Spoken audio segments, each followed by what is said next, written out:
누가복음 7장 11절 말씀. 그 후에 예수께서 나인이라 성으로 가실새 제자와 허다한 무리가 동행하더니 성문에 가까이 오실 때 사람들이 한 죽은 자를 메고 나오니 이는 그 어미의 독자요 어미는 과부라. 그 성의 많은 사람들도 그와 함께 나오거늘 주께서 과부를 보시고 불쌍히 여기사 울지 말라 하시고 가까이 오사 그 관에 손을 대시니 맨 자들이 서는지라.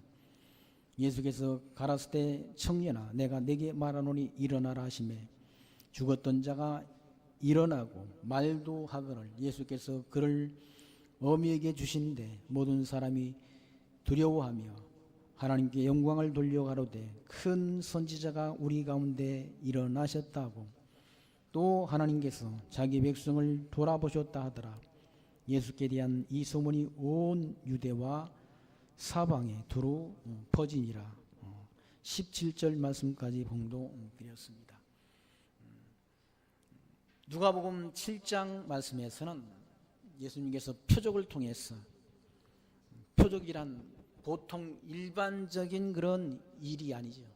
특별한 예수님이 표적적 사건, 다른 말로는 기적을 행하심을 통해서 예수께서 하나님의 아들 참 선지자로 오신 그리스도이심을 증거해 주시는 말씀이 7장 말씀 가운데 기록되어 있습니다. 그러니까 7장 1절로 10절까지 말씀은 백부장의 그런 종을 고치는 그런 표적을 통해서 예수께서 하나님의 아들 그리스도이신 것을 증거한 다음, 두 번째는 이와 같이 죽은 나인성 과부의 아들을 살리시는 표정을 통해서 예수께서 하나님의 아들 그리스도이신 것과 생명의 주관자이신 것을 증거해 주는 말씀입니다. 구약의 선지자들도 죽은 엘리야 선지자, 엘리사 선지자도 그렇게 죽은 자를 살리는 그런 표적을 행하신 바가 있지 않습니다. 바로 예수께서 장차 참 선지자로 오셔서 죽은 자를 살려내는 이런 표적을 행하실 것에 대한 하나의 예언적 의미가 담겨 있는 거죠. 그러니까 예수님은 이 땅에 오셨는데 그분이 곧 생명을 주관하는 권세, 생명의 주관하는 권세가 주님께 있다는 사실을 하나님이 택한 백성들로 하여금 알게 해서 믿게 하려는데 그 표적을 행하신 목적이 있는 거죠. 생명을 주관한다는 얘기죠. 그러니까 우리가 최종적으로 죽은 자들을 다 주님께서 살려내시는 그런 권능을 가지고 오실 것을 우리는 믿지라. 기독교는 그걸 믿는 거 아니에요. 부활의 종교, 부활을 믿는 종교라는 얘기예요. 부활이 없다고 한다면, 죽은 자가 다시 사는 일이 없다고 한다면 기독교는 아무 의미 없다는 얘기죠. 세상 말로 사실은 부활이 없다고 한다면, 구원이 없다고 한다면은 그 안과가 없는 빵이라는 얘기예요. 안과 없는 빵은 아무 맛이 없잖아요. 중국에 가면은 아무런 맛이 없는 빵, 그건 아무런 맛이 없는 맛으로 먹는 빵이야. 그 빵은 간도 안 되고 그냥 밀가루만 반죽해서 그렇게 만든 그 빵이 있는데, 그 빵을 이제 아침에 중국인들을 사다가 이제 뭡니까 이렇게 죽과 함께도 먹기도 하고요.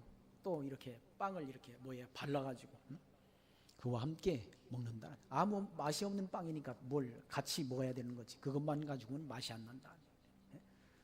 마치 기독교라는, 기독교가 부활이 없다고 한다면, 다시 사는 일이 없다고 한다면 아무리 의미 없다는 얘기예요. 사도 바울이 고린도전서에서 그런 말씀하지라. 부활이 없다고 한다면 세상 사람들 가운데 예수 믿는 자가 가장 불쌍한 자라고 말씀하지 않습니다. 다시 산다는 약속이 있다는 얘기예요. 예수가 하나님의 아들 그리스도이심을 믿는 자에게는 다시 살아나는 부활의 몸을 입게 되는, 그리고 영원한 천국에서 주님과 함께 더불어 영원한 복을 받아 누린다는 그 약속이 바로 예수가 하나님의 아들 그리스도이심을 믿는 자들에게 하신 약속이라는 얘기죠. 예수님께서 이와 같이 생명을 주관하는 권세, 예수님은 육체를 입고 오신 예수님은 만물의 창조자이시라는 얘기예요. 인간이 아니야. 똑같은 인간이 어떻게 사람을 죽은 자를 살릴 수 있습니까? 죽은 자를 살리는 그런 표적은 하나님만이, 주님만이 하실 수 있는 거지 인간이 할 수 있는 일이 아니라는 얘기죠. 그런 표적을 통해서 예수가 하나님의 아들 그리스도이심과 만물의 그런 주관자 되심을 우리에게 증거해 준다는 얘기죠. 구약 성경에도 하나님께서 인간을 하나님이 흙으로 만드셨잖아요. 흙으로 만드시고 뭘 불어넣으셨는가? 생명의 기운을 불어넣어서 생명이 되게 하셨다는 얘기죠. 살아있는 영을 가진 그런 인간으로 하나님이 만들어 주셨다는 얘기죠. 그러니까 만물을 창조하신 하나님께서 왜 죽은 자를 살려낼 수 없습니까? 얼마든지 죽은 자를 살려내실 수 있는 권능이 하나님께 있는 거, 주님께 있는 거죠. 골로새서 1장 15절에 보시면 그리스도를 그와 같이 사도 바울은 증거합니다. 그는 보이지 아니하는 하나님의 형상이요, 그리스도가 예수님께서 하나님이 보내신 하나님의 형상이시라네. 모든 피조물보다 먼저 나신 이시니 만물이 그에게서 창조되되 하늘과 땅에서 보이는 것들과 보이지 않는 것들과 혹은 왕권이나 주권이나 통치자들이나 권세들이나 만물이 다 그로 말미암고 그를 위하여 창조되었고 또한 그가 만물보다 먼저 계시고 만물이 그 안에서 함께 섰느니라 라고 사도 바울은 그와 같이 예수 그리스도를 증거했지 않습니까? 그분은 육체를 입고 이 땅에 오셨지만 그분은 만물의 창조주이시라는 얘기죠. 생명의 주관자이시라는 거죠.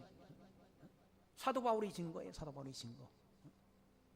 그리고 모든 창조물보다 먼저 계셨던 분이라는 얘기죠. 그러니까 천지만물 창조하시기 전 계셨던 분이라는 얘기죠.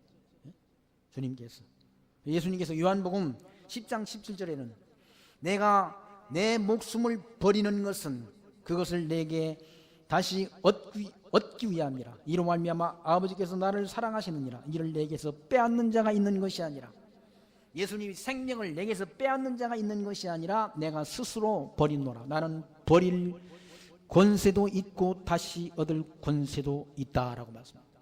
생명을 그렇게 버릴 권세도 있고 생명을 다시 찾을 권세가 있다는, 생명을 마음대로 주관하신다. 누가? 주님께서. 그런 권세가 주님께 있다는 얘기죠. 그러니까 예수님이 육체를 입고, 그러니까 마리아의 그렇게 몸을 밀려서 이 땅에 나셨지만 그분은 인간이 아니라 참 하나님, 창조주시라는 얘기죠.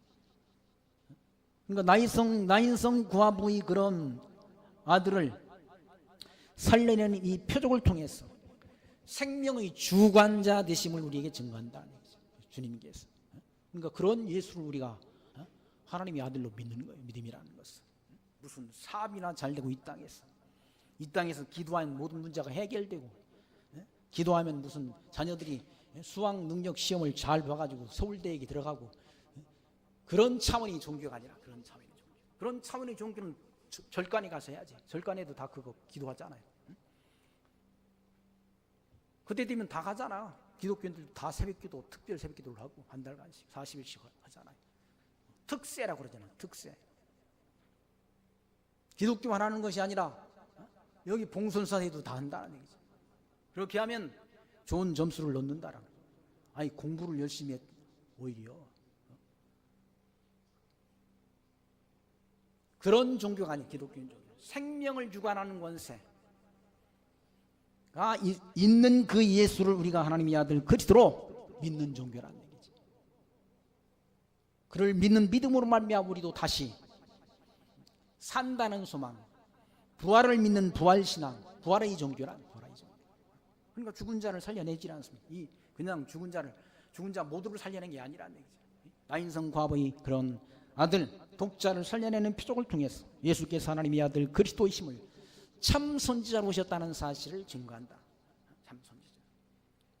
주님께서는 가짜가 아니고 참 선지자, 생명을 주관하는 권세, 죄를 사하는 권세가 주님께 있다는 사실을 하나님이 택한 백성들로 알기 위해서 믿고 영생을 얻게 하시려고, 새 생명을 얻게 하시려고 주님께서 이 말씀을 증거한다는 얘기예요.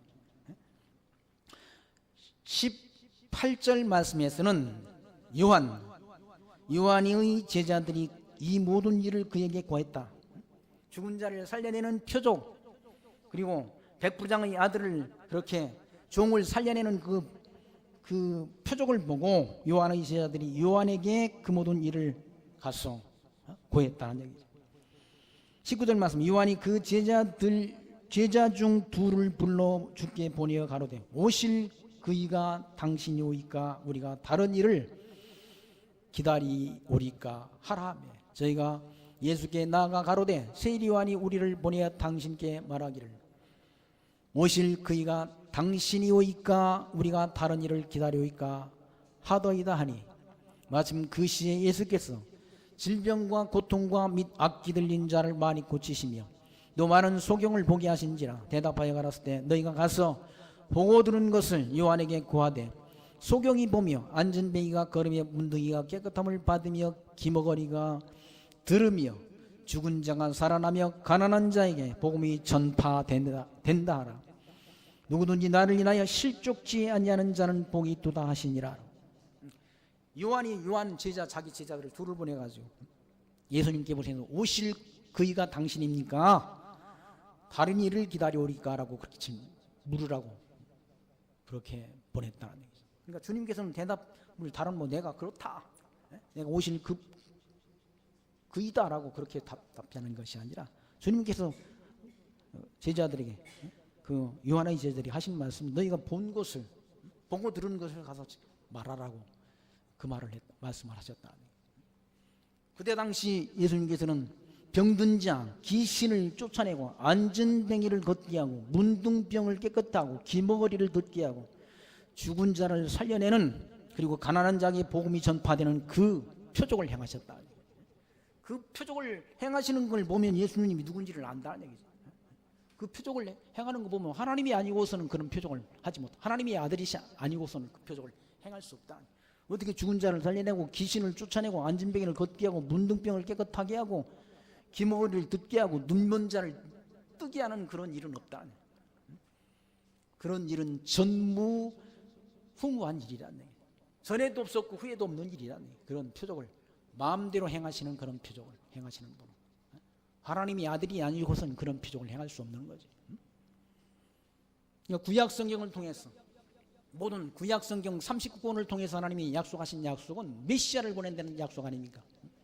아담 창조할 때도 아담은 뭐라고 합니까? 사도 바울은 로마서에서 아담은 오실 자의 표상이다 라고 증거합니다. 첫 아담, 그 아담은 바로 오실 자, 둘째 아담의 하나의 모형이며 표상이라는 얘기예요. 그러니까 하나님은 천지만물 창조하시고 아담 창조하실 때 둘째 아담 그리스도로 보내실 그 하나님이 정하셨다. 뜻을 정하셨다. 물론 그 전에 창세전 하나님이 뜻 안에 다 계획된 일이죠. 만산을 작정하시고, 작정이라는 말은 다른 말로 계획, 다른 말로는 뜻, 이렇다. 뜻을 정하시고 그리스도 메시아, 죄인을 구원할 메시아를 보내실 그 하나님이 언약하셨다. 구약 성경 모두가 그리스도에 대한 언약이라는 얘기예요. 누가 보면 24장 44절 말씀에서 모세의 율법과 선지자의 글과 시편이 나를 가리켜 증거한 것이다 라고 말씀했잖아요. 또 요한복음 5장 39절 말씀에서도 너희가 성경에서 영생을 얻는 줄 알고 성경을 상고하거니와 이 성경이 나를 가리켜 증거한 것이다 라고 말씀했다. 그러니까 구약 성경 모두가 뭐에 대한 증거인가? 장차 오실 그리스도에 대한 증거라. 구약 성경이 그렇게 기록된 데는 예수님께서 오신 것 아니에요? 그러니까 예수님께서 말씀하실 때 나는 성경에 기록된 대로 가거니와 나를 파는 자에게는 화가 있다라고 말씀했지 않습니까? 성경에 기록된 대로 주님께서 오신 거예요. 기록된 대로. 약속, 구약의 언약 아닙니까? 뭐에 대한 언약인가?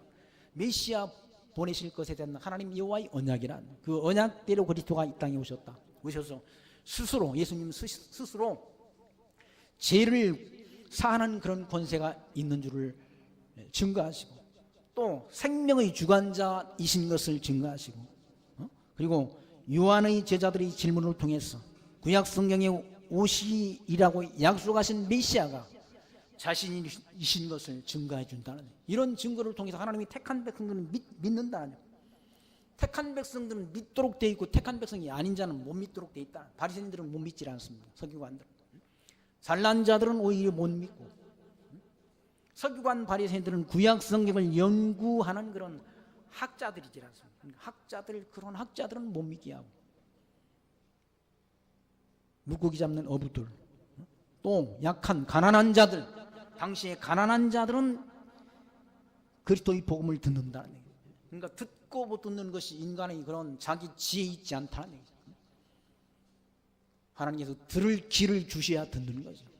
그러니까 예수님께서 복음 진리를 전해놓고 천국 복음을 전해 놓으시고 하시는 말씀이, 들을 귀 있는 자는 들을지어다라고.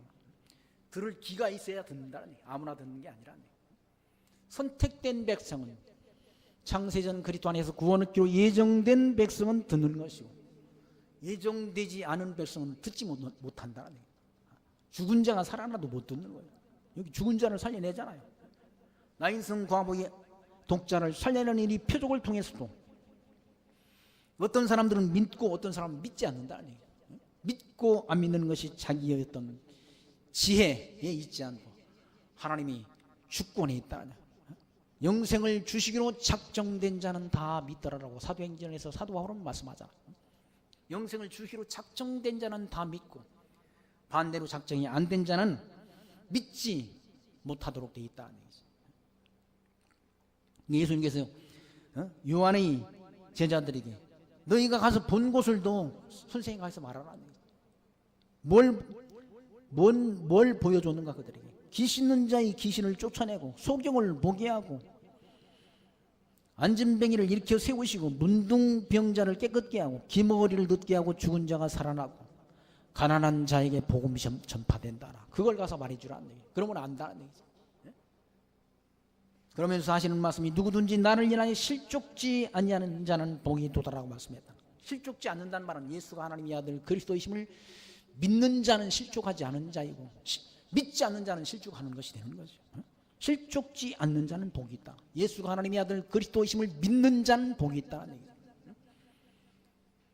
예수님께서 마태복음에서 비유로 제자들에게 말씀하지 않습니다. 바리새인들에게 비유로 말씀하니까 제자들도 알아듣지 못하잖아요. 제자들한테는 그 비유를 풀어서 잘 이해가 되도록 가르쳐 주시지 않습니다. 제자들이 예수님께 그런 질문을 하지 않습니다. 왜 저들에게는 알아듣지 못하도록 비유로 말씀하셨습니까? 라고 그렇게 질문하니까, 천국의 비밀을 아는 것이 너에게는 허락됐으나 저들에게는 허락이 안 됐다고 말씀한다. 아무나에게 천국의 비밀을 보여주는 것, 알게 하는 것 아니라는 얘기죠. 구원 얻기로 예정된 백성에게는 천국의 비밀을 알게 하는 거죠. 너희 귀는 들음으로 너희 눈은 복이 있다라고 말씀했지 않습니까? 이 말씀이 들려지고 예수님이 표적을, 하나님의 아들 그리스도이시다라는 사실을 표적을 통해서 확증 얻고 확신하는 믿음을 갖게 되는 자는 복이 있다. 성경에서 말하는 복이 그 복이에요. 그 복. 그건 무슨 이 땅에서 기도하면 다 잘 되고 무슨 세상적인 복을 많이 받아 누리고, 예수 믿으면 삼박자 구원이니 삼박자 축복이니 그런 기복주의 신앙. 지금은 그게 번영신학이라는 이름으로 다시 또 그 신학이 교회 안에서 그렇게 가르쳐진다고 그래요. 그건 다 사기인 거예요. 사기. 예수 믿는 믿음을, 복음을 전하던 사도들이 얼마나 얻어맞고 핍박받았습니까? 예수 그리스도를 따르는 길은 넓은 길이 아니라 좁은 길이라고 주님께서 말씀했지 않습니까? 길이 험하고 협잡해서 찾는 이가 적은 길이라는, 그 길을 주님이 택한 백성들에게 예비해 놓았다. 광야 같은 길이죠. 광야. 오히려 믿지 않는 자들이 세속적인 복은 더 많이 받아 누리는 복이라는 얘기죠. 예수 하나님의 아들 그리스도이심을 믿는 그 믿음이 바로 복이 있는 복. 그래서 23절, 누구든지 나를 인하여 실족하지 아니하는 자는 복이 있도다 하시니라. 요한의 보낸 자가 떠난 후에 예수께서 우리에게 요한에게 대하여 말씀하시되 너희가 무엇을 버리고 광야에 나갔더냐? 바람에 흔들리는 갈대냐?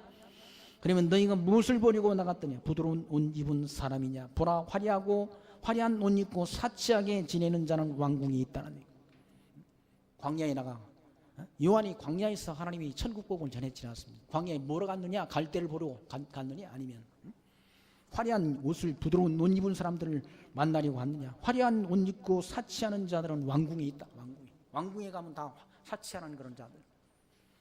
좋은 옷, 좋은 음식, 좋은 환경 속에서 사는 자들이 왕궁에 있는 것이지 광야에, 거친 광야길에 있지 않다는 얘기죠.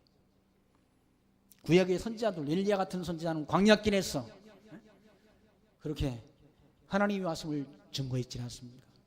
하나님을 증거하는 선지자들을 다 아합의 아내 이세벨이 잡아주겠다는 얘기죠. 그래서 생명부지하기 위해서 광야길에 나가서 하나님 여호와의 말씀을 증거했다는 얘기죠. 그러니까 하도 힘드니까 엘리야 선지자가 하나님의 선지자들을 다 죽이고 나만 혼자 남았습니다. 나도 하나님, 내 목숨도 하나님 가져가십시오라고 그렇게 기도하니까 내가 바알에게 무릎 꿇지 아니한 7천을 숨겨뒀다고 말씀하지 않았습니다. 한국교회가 어두워도 이렇게 다 전질되고 타락됐어도 하나님께서 하나님이 선지자, 하나님이 택한 종들을 남겨 놓으신 줄로 저는 그렇게 믿습니다. 남겨놨다는 얘기죠. 엘리야 선지자 때도 이와 같이 하나님께서 바알 선지자에게 무릎 꿇지 않냐한 7천을 남겨두신 하나님께서 지금도 살아계셔서 하나님이 택한 백성들을 구원하시기 위해서 이 구원의 역사를 이루어가신다는 얘기죠. 그런 거짓자들은, 그런 사꾼들은, 부드러운 옷 입는 그런 사람들, 너희가 무엇을 버리고 나갔더냐? 부드러운 옷 입은 사람이냐? 보나 화려한 옷 입고 사치하게 지내는 자, 그런 사꾼들이 오히려 좋은 환경 속에서 그렇게 뭡니까? 좋은 환경, 좋은 차, 좋은 집, 좋은 환경 속에서 있다는 얘기죠. 그거 보고 우리는 부러워서야 안 된다는 얘기죠. 악인의 형통, 그거 부러워하지 말라고 성경을 말씀합니다. 악인들이 형통하는 거 부러워하지 말라는 얘기죠. 그런 자들은 왕궁에 있다는 얘기죠. 그러면 너희가 무엇을 버리고 나갔더냐? 선지자냐? 옳다. 내가 너희에게 이르노니 선지자보다 나은 자니라. 누구를 가르쳐 하는 말씀입니까? 세리요한이 선지자보다 더 나은 자라. 구약의 모든 선지자들, 구약의 모든 선지자들이 장차 오실 그리스도를 예언했지 않습니까? 그리스도 오실 것을 예언했다는 얘기죠. 이사야로부터 예레미야, 에스겔, 다니엘, 호세아, 요엘, 아모스, 오호디아, 요나, 미가, 나무, 하박국, 스바냐, 학개, 스가랴, 말라기 선지자가 뭘 예언했는가? 장차 메시아가 오실 것을 예언했다. 그러니까 메시아를 그분들은 보지 못하고 죽은 거예요.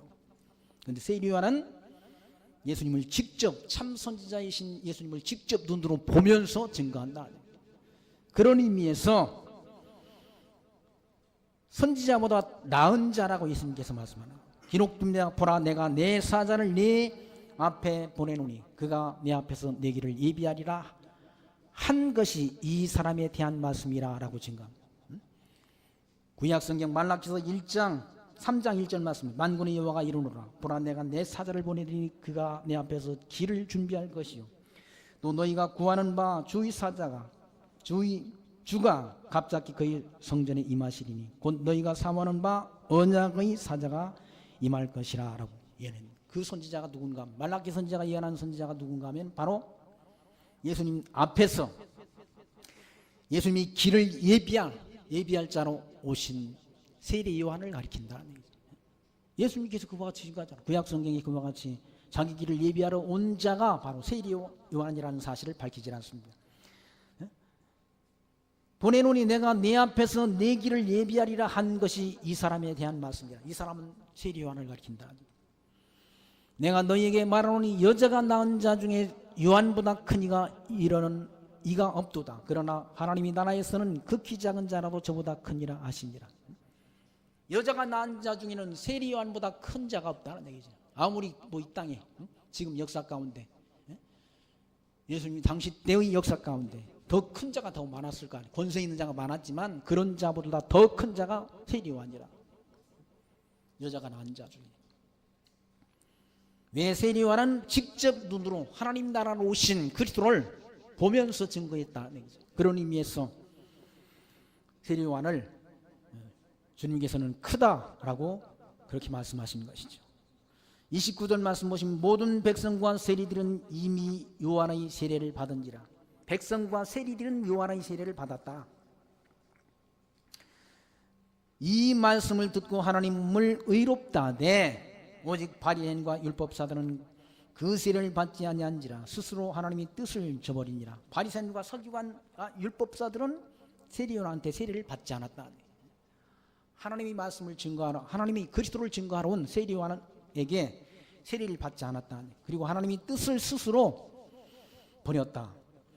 31절 또 가라사대 때 이 시대의 사람을 무엇으로 비유할꼬 무엇과 같은고 비유컨대 아이들이 장대에 앉아 서로 불러 가로되 우리가 너희를 향하여 피리를 불어도 너희가 춤추지 않고 우리가 애곡을 하여도 너희가 울지 아니하였다 함과 같도다.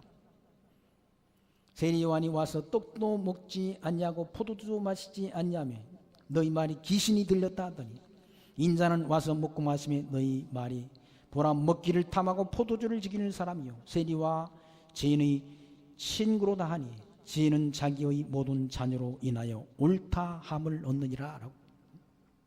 하나님이 지혜로우신 천국 복음을 전하러 오신 천국의 주인이신 그리스도가 와서 천국 복음을 전하는데도 아무런 반응이 없다.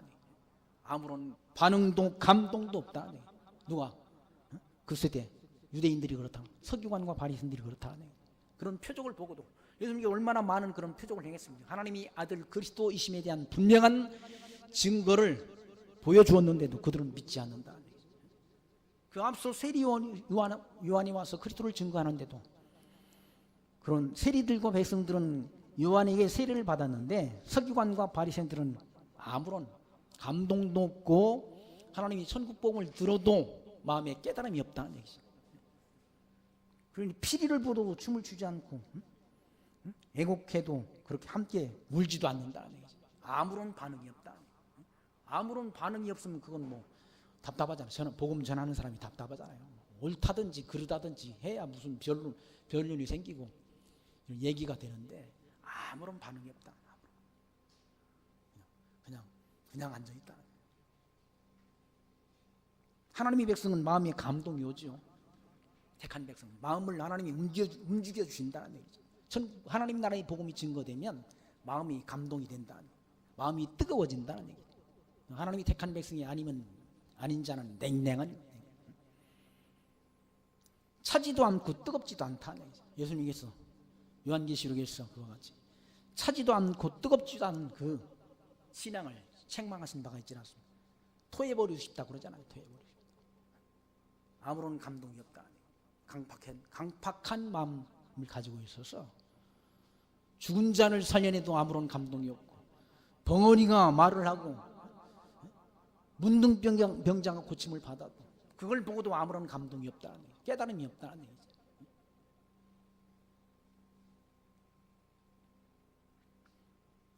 가수들이나 연예인들이 충청도에 가서 공연하면 제일 뭡니까?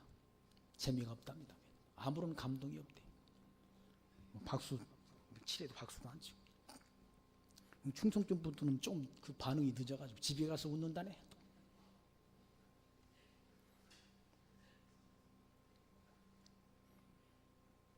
그런 게 힘들지.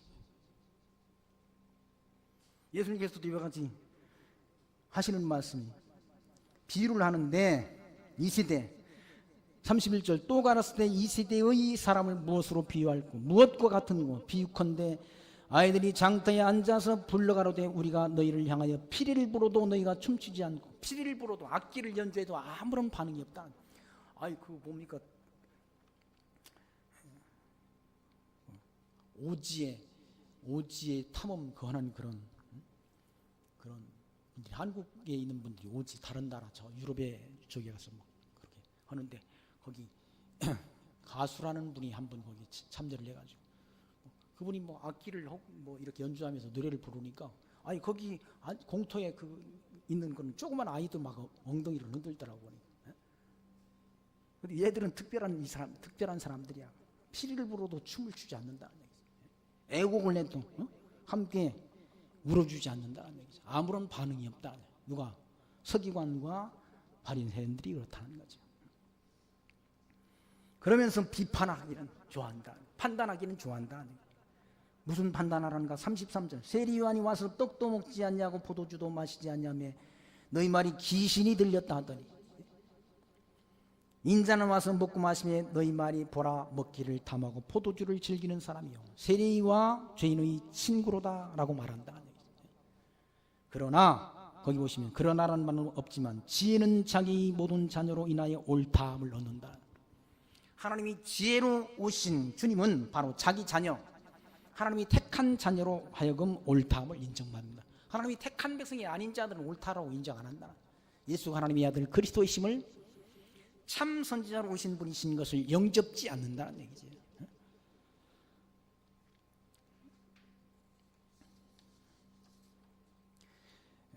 성경 말씀 고린도전서 1장 21절 말씀에 그런 말씀이죠. 하나님이 지혜에 있어서는 이 세상이 자기 지혜로 하나님을 알지 못하므로, 하나님이 지혜에 있어서는 이 세상 사람이 자기 지혜, 인간의 지혜로는 하나님을 알지 못하므로 하나님께서 전도의 미련한 것으로 믿는 자들을 구원하시기를 기뻐하셨도다. 유대인은 표적을 구하고 헬라인은 지혜를 찾으나 우리는 십자가에 못 박힌 그리스도를 전하니 유대인에게는 꺼리끼는 것이요 이방인에게는 미련한 것이로되 오직 부르심을 받은 자들에게는 유대인이나 헬라인이나 그리스도는 하나님이 능력이요 하나님이 지혜이니라 라고 증거하지라.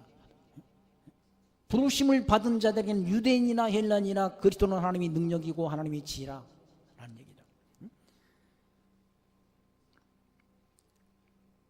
1장 23절 말씀 보시면 고린도전서 우리는 십자가에 못 박힌 그리스도를 전한다는 얘기죠. 유대인들에게는 꺼리끼는 것이고 이방인들에게는 미련한 것이야. 십자가의 도가 미련하게 보인다는 얘기예요. 믿지 않는 자들에게는 미련해 보인다는 얘기예요. 그러나 부르심을 입은 자들에게는 유대인이나 헬라인이나 그리스도는 하나님이 능력이고 하나님이 지혜라고 말씀하지 않습니다. 하나님이 택한 백성들은 그리스도를 하나님이 지혜로 하나님께로부터 보내심을 받은 하나님의 아들 참서자로 다 믿고 영접하는데 헬라인들, 이방인들은 그건 미련해 보인다는 얘기예요. 예수 믿는 것 자체가 미련해 보인다는 얘기예요. 미련한 예수쟁이들 하면서 비난하지 않습니다. 하나님의 지혜를 듣지 못할 기를 받은 자들은 그런 거죠. 천국 복음이 전파되는데 그 복음이 귀에 들려지는 자가 있고 들려지지 않는 자가 있다는 얘기예요. 이건 기독교라는 이 진리는, 성경 진리는 보편적 진리가 아니라 특별한 그런 복이지. 이걸 성경이 특별 계시 아닌 일반 계시가 아니라 특별한 하나님의 나라 백성들이 귀에만 깨달아지고 들려지고 믿어진다는 얘기죠. 그러니까 바리새인들이 귀에는 안 들리는 거예요. 바리새인들이 귀에는 천국 복음이, 하나님 나라의 복음이 들려지지 않는다. 들어도 듣지 못하고 보아도 보지 못하고 깨닫지 못하도록 하게 될 것이 이사야 성경 6장 말씀에 기록되어 있지 않습니다. 유대인들이. 그런데 예수님께서 진짜 이 땅에 오셨는데 천국 복음을 유대인들은 듣지 못한다. 보아도 보지 못한다. 들어도 듣지 못하고 깨닫지 못하도록 하나님이 역사한다. 들을 귀 없는 자들에게는, 택한 백성이 아닌 자들에게는 그렇게 역사한다. 36절 말씀 보시면 한 바리새인이 예수께 자기와 함께 잡수시기를 청하니 이에 바리새인의 집에 들어가 앉으셨을 때 그 동네에 죄인인 한 여자가 있어 예수께 바리새인의 집에 앉으셨음을 알고 향유 담은 옥합을 가지고 왔어. 예수의 뒤에 그 발 곁에 서서 울며 눈물로 그 발을 적시고 자기 머리털로 씻고 그 발에 입 맞추기를 고 향유를 부으니 예수를 청한 바리새인이 이것을 보고 마음에 이르되 이 사람이 만일 선지자였다면 자기를 만지는 이 여자가 누구며 어떠한 자 곧 죄인인 줄을 알았으리라 하거늘 예수께서 대답하여 가라사대 때 시몬아 내가 네게 이를 말이 있다 하시니 제가 가로되 선생님 말씀하소서 가라사대 빚주는 사람에게 빚진 자가 둘이 있어. 하나는 500데나리온을 졌고 하나는 50데나리온을 졌는데 갚을 것이 없으므로 둘 다 탕감하여 주었으니 둘 중에 누가 저를 더 사랑하겠느냐. 시몬이 대답하여 가로되 제 생각에는 많이 탕감을 받은 자니이다. 가라사대 네 판단이 옳다 하시고 여자를 돌아보시며 시몬에게 이르시되 이 여자를 보느냐. 내가 네 집에 들어오매 너는 내게 발을 씻을 물도 주지 아니하였을 때 이 여자는 눈물로 내 발을 적시고 그 머리털로 씻었으며 너는 내게 입맞추지 아니하였을 때 저는 내가 들어올 때부터 내 발에 입맞추기를 그치지 아니하였으며 너는 내 머리에 감람유도 붓지 아니하였을 때 저는 향유를 내 발에 부었느니라. 이러므로 내가 내게 말하노니 저희 많은 죄가 사하여졌도다. 이는 저희 사랑함이 많음이라. 사함을 받은 일이 적은 자는 적게 사랑하느니라. 이에 여자에게 이르시되 네 죄사함을 얻었느니라 하시니 함께하던 증자들이 속으로 말하되 이가 누구이기에 죄도 사하는가 하더라. 예수께서 여자에게 이르시되 내 믿음이 너를 구원하였으니 평안히 가라 하시니라. 죄를 사하는 권세가 있는 주님께 있는 것을 이와 같이 증거해 주는 말씀입니다. 마태복음에도 그런 말씀이잖아요. 죄사함을 받았다라고 말하잖아. 그러니까 바리새인들은 참남된 말을 한다. 저희가 위기의 죄를 사하는가 라고. 예수님께서 이 땅에 오신 것은 죄를 사러 오신 거예요. 죄를 사하는 그런 권세가 있는 것을 알게 하시려고 이런 표적을 행했다. 이 한 바리새인은 자기 집에 초대해 놓고는 예수님을 손님으로 접대도 안 했다. 바리새인.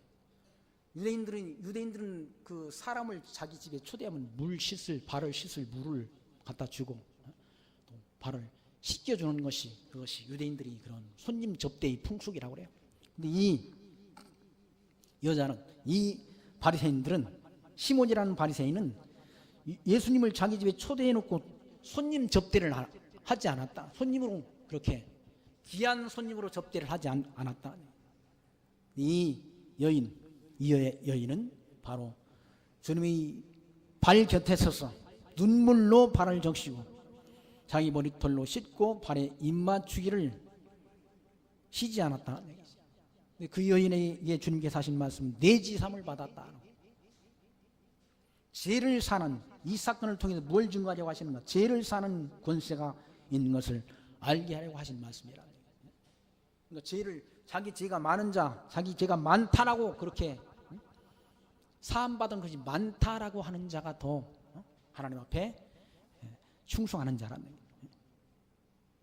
마태복음에도 뭐 그런 말씀이 있지 않습니까? 마태복음에는 천국은 그 종들과 결산하려고 어떤 임금과 같으니 결산할 때 10,000달란트 빚진 자가 하나를 데려오며 갚을 것이 없는지라. 주인이 명하여 그 몸과 아내와 자식들과 모든 소유를 다 팔아 갚게 하라 하니 그 종이 엎드려 절하며 이르되 내게 참으소서 다 갚으리다 하거늘 그 종의 주인이 불쌍히 여기어 놓아 보내며 그 빚을 탕감하여 주었더니 그 종이 나가서 자기에게 100데나리온 빚진 동료 한 사람을 만나 붙들어 목을 잡고 이르되 빚을 갚으라 하며 그 동료가 엎드려 간구하며 이르니 나에게 갚아 주소서 갚으리다 하되 허락지 않냐고 이에 가서 그가 빚을 갚도록 오기에 가두었다라는 그런 말씀이 있다는 거예요.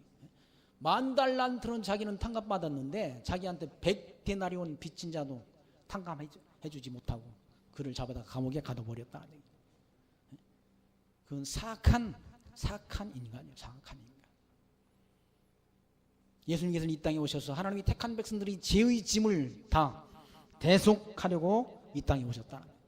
예수님께서는 죄인을 부르러 온 것이 아니라 의인을 부르러 온 것이 아니라 죄인을 부르러 왔다고 말씀하지 않습니까? 자가 죄인이 자기가 아니라고 생각하는 자는 하나님과는 그리스도와는 상관이 없는 자인 거죠.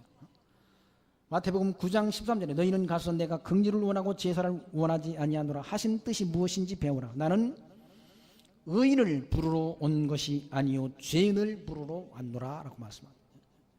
죄인을 불러다가 왜 뭐 하시려고? 그 죄를 사해 주시려고 오셨다는 얘기죠. 이 옥합을 깨뜨리고 주님을 영접한 이 여인은 죄인이라는 얘기죠. 유대인들이 볼 때 다 죄인으로 인정하는 자란 얘기죠. 거기 37절 말씀, 그 동네에 죄인인 한 여자가 있어. 하나님 앞에 인간은 다 죄인인데 그 여인만 유대인들이 다 죄인으로 인정한다. 자기는 그럼 의인이야? 아니질 않습니다. 성경에는 의인은 없나니 한 사람도 없다라고 말씀하지 않습니다. 한 사람도 의인이 없다는 얘기. 인간은 다 타락한 아담의 후손들은 아담과 같은 죄를 범하지 않았지만 죄인으로 출생한다는 얘기. 죄인으로. 시편 130편에서도 다윗은 그와 같이 하나님 앞에 고백하지 않습니다. 하나님께서 우리 모든 죄악을 살피신다고 한다면 누가 주 앞에 서리까? 아무도 하나님께서 우리 모든 죄악을 살핀다고 하면 주 앞에 설 자가 없다. 얼굴 두고 설 자가 없다는 얘기죠. 어떻게 하나님 앞에 우리 모든 마음과 생각을 감찰하시는 주 앞에 우리가 어떻게 얼굴 두고 설 수 있습니까? 어제 보니까 그 무슨 스케이트 해가지고 타가지고 그 뭡니까 2등 은메달을 딴 그 무슨 보름이라 이름이 무슨 보름이라고 그러던데 김보름인지 박보름인지 아무튼 보름이라 머리가 노랑 물감 들인 그 여자아이가 얼굴을 들지 못해 죄인처럼 뭐 그 여자아이가 무슨 우리나라 국민들한테 죄진 게 있습니까? 죄진 게 없는데도 아무튼 뭐 그 죄인처럼 그렇게 얼굴을 들지 못하고 주눅이 들어있더라고 보니까. 근데 마침 은메달을 따지만 은메달을 땄어도 그렇게 뭐 기뻐하지 다른 아이들처럼 기뻐하지 못해. 그런 정도의 죄로도 얼굴을 들지 못한데 하나님 앞에 우리가 얼굴 들 수 있습니까? 하나님 앞에 아무도 얼굴 들 수 없다는 얘기야. 하나님 앞에 의로우신 하나님 앞에 재판관이신 하나님 앞에 아무도 얼굴 들 수 없다는 얘기죠. 그래 다윗이 그런 고백을 한 거예요. 하나님께서 우리 모든 죄악을 살피신다고 한다면 누가 주 앞에 서리까? 그러나 사유하심이 주께 있으면 주를 경외케 하려 하심이니다라는 그런 고백 찬송시를 불렀지 않습니까? 그 죄를 사는 능력이 주님께 있다는 얘기죠. 왜 우리 죄를 사시는가? 주를 경외케 하려고, 하나님을 경외하려고, 구원의 은총을 하나님 앞에 찬송케 하려고 우리 죄를 억만 같은 죄악, 억만 죄악을 주홍같이 붉은 죄, 먹장같이 검은 죄를 주님께서 사해 주셨다는 얘기죠. 그래서 예수님께서 하신 말씀이 48절은 이에 여자에게 이르시되 내 죄사함을 얻었니라 라고 말씀했다. 그렇게 죄사함을 선포하시니까 함께 앉은 자들이 속으로 말하되 이가 누구기에 죄도 사는가 하더라. 누굽니까? 예수님께서 구속주로 오신 분이란, 우리 모든 죄를 대속한 구속주로 오신 분이라, 하나님의 아들로 오신 분이란 얘기. 근데 그 사람들이 모르잖아요. 함께 있던 자들은 몰랐다. 모르니까 이와 같이 그리스도를 배척하고 예수를 하나님의 아들 그리스도로 영접하지 않는다. 영접하고 못하는 것이 하나님의 주권에 있다. 하나님의 은혜인 거예요. 하나님의 은혜. 우리를 하나님이 택한 백성으로 불러주시고 이 구원이 복된 말씀을 듣고 깨닫고 믿어지도록 역사하시는 분이 하나님이시라는 얘기죠. 하나님의 주권이 있다는 얘기죠. 믿음은 하나님의 선물이라고 말씀하지 않습니다. 누구에게 주시는, 하나님이 택한 백성에게만 주시는 은혜의 선물이라는 얘기죠. 그게 은혜인 거죠. 그걸 은혜라고 말하잖아요. 주의 은혜라. 우리가 구원 얻은 것도 주의 은혜고 이 자리에 서 있는 것도 주의 은혜라는 얘기죠. 그 은혜를 받은 자들은, 구원이 복된 소식을 받은 자들은 하나님을 섬긴다는 얘기죠. 8장 1절 말씀 보시면 이후에 예수께서 각 성과 촌에 두루 다니시며 하나님의 나라를 반포하시며, 예수님께서 뭘 전해? 하나님 나라를 전해. 하나님 나라가 어디입니까? 천국 아닙니까? 천국 복음을 증거하셨다는 얘기죠. 예수님도 천국 복음을 전하셨고 사도들도 하나님 나라를 증거했어요. 예수가 하나님의 아들 그리스도심을 증거했다. 성전에 있든지 집에 있든지 뭘 전했는가? 예수가 하나님의 아들 그리스도이심을 증명했다라고 사도행전 16장 말씀에 기록되어 있지 않습니까? 하나님 나라, 예수가 하나님의 아들을 증명하는 것이 복음 전하는 거예요. 복음 전하는 거예요. 하나님 나라를 전하는 거예요. 이 땅에서 잘 먹고 잘 누리고 형통하게 산다고 전하는 게 복음이에요. 그건 복음이 아니야. 그건 복음이 아니라 무슨 존 파이퍼라는 목사님이 그건 아무것도 아니라고. 그건 쓰레기라고 그랬다고 그러더라고요. 그분이 쓰레기라고 했다 해서 쓰레기가 아니라 그렇게 전하면 복음이 아니지 않습니까? 하나님 나라를 전해야지. 천국을 전해야지. 성도에게 예수가 하나님의 아들 그리스도이심을 믿는 자에게 약속된 곳은 천국 아닙니까? 천국 복음을 전해야지. 이 땅에서 잘 먹고 누리고 형통하게 사는 것이 복음이라고 한다면 그건 복음이 아니잖아. 그건 가짜라. 근데 사람들이 그걸 듣기 좋아한다. 그걸 듣기 좋아하니까 그렇게 전하는 거지. 제가 이 강론하는 것을 거의 올려놨지 않습니까? 올려놓으니까 어떤 저 아는 분이 듣고 주일 낮에도 목사님 그렇게 전하세요. 그러니까 교회는 부흥은 안 되겠다 그러더라고요. 그 말을 듣고 나니 기분이 한참 이렇게 좀 싸늘하더라고요. 그런데 나중에 생각해 보니까 그게 복음이야. 복음은 대중적이 아니란 얘기지. 모든 사람들이 듣고 좋아할 그런 말씀이 아니란 얘기지. 영생을 주시기로 작정된 자의 귀에만 들리는 것이 복음이란 얘기지. 여기 예수님께서 하신 말씀이 하나님 나라를 전했잖아. 하나님 나라를 반포하십니다. 그 복음을 전하실 새 12제자가 함께하였고 또한 악기를 쫓아내심과 병 고침을 받은 어떤 여자들 곧 7 귀신이 나간 자 막달라인이라 하는 마리아와 또 헤롯의 청지기 구사의 아내 요한나와 또 수산나의 다른 여러 여자가 함께하여 자기들의 소유로 저희를 섬기더라 라는 말씀이 기록되어 있잖아. 천국 복음을 들은 자는 이와 같이 천국 복음을 전하는 자를 섬긴다는 얘기죠. 하나님 나라 오신 그리스도를 영접하고 섬기도록 되어 있다는 얘기죠. 하나님 나라의 복음이 전파되는데 그 복음이 귀에 들려지지 않는 자는 배척하죠. 예수님을 잡아 죽이려고 그러죠. 예수님을 표적을 행하시니까 오히려 예수님을 속에 그들의 마음속에 시기가 발동돼 가지고 어떻게 하면 저 예수를 잡아 죽일까 그걸 의논하잖아요. 그 표적을 보고도 똑같은 표적을 보고도 반응이 다르다는 얘기예요. 하나님이 택한 백성들을 그를 영접하고 택한 백성이 아닌 자들은 어떻게 하면 예수님을 잡아 죽일까 그걸 의논한다는 얘기예요. 그럼 예수를 믿는 자가 많은가 믿지 않는 자가 많은가? 믿지 않는 자가 더 많다는 얘기예요. 예수님을 대적하는 자가 더 많다 비율적으로. 왜 그런가? 영생을 주시로 작정된 자가 작기 때문에 숫자가 작다는 얘기예요. 뭘 봐서 알 수 있는가? 아니 노아홍수 때 보십시오. 노아홍수 때 사람들이 보통 7, 800, 900년까지 살았잖아. 지금은 100세 시대인데 그때는 1000세 시대야. 1000세 시대.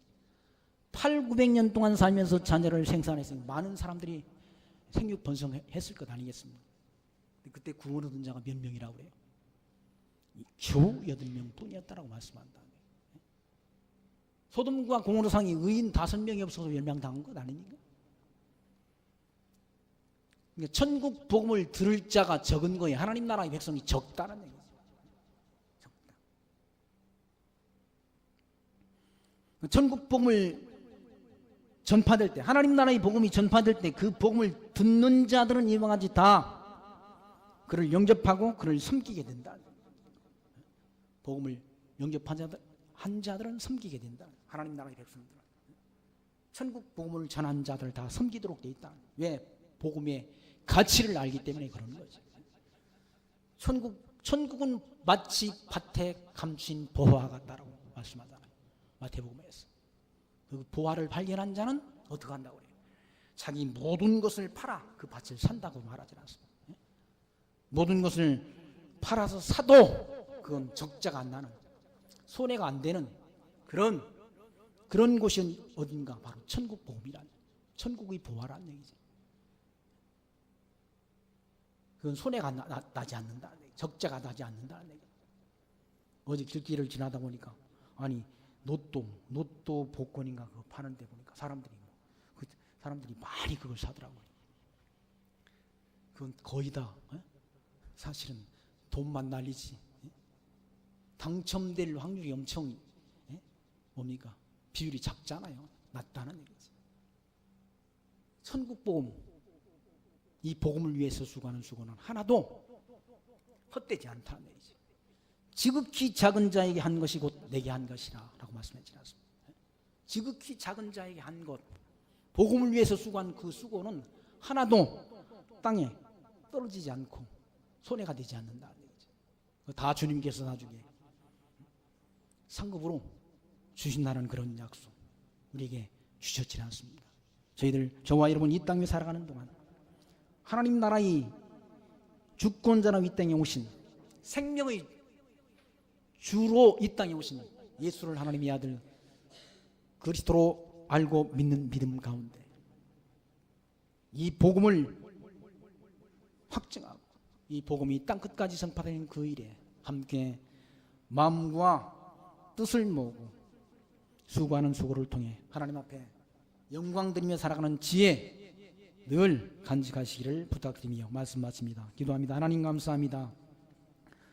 오늘도 복음서 이 말씀을 통해서 예수님께서 이와 같이 생명의 주관자이신 것을 말씀을 통해서 증거케 하시고 우리를 하여금 믿어질 수 있도록 은혜 주신 하나님 감사합니다. 이 복음 진리가 성령의 감동을 받은 주의 택한 종들을 통해서 땅끝까지 전파되고 있습니다. 저희들 이 선한 일에 함께 마음과 뜻을 모으고 그리스도를 확증하고 그리스도의 복음을 땅끝까지 전파하는 일에 힘쓰며 기도하며 살아가는 하나님 나라의 백성들로 살아갈 수 있도록 은총 가운데로 인도하여 주옵소서. 예수님 이름으로 기도하옵나이다. 아멘.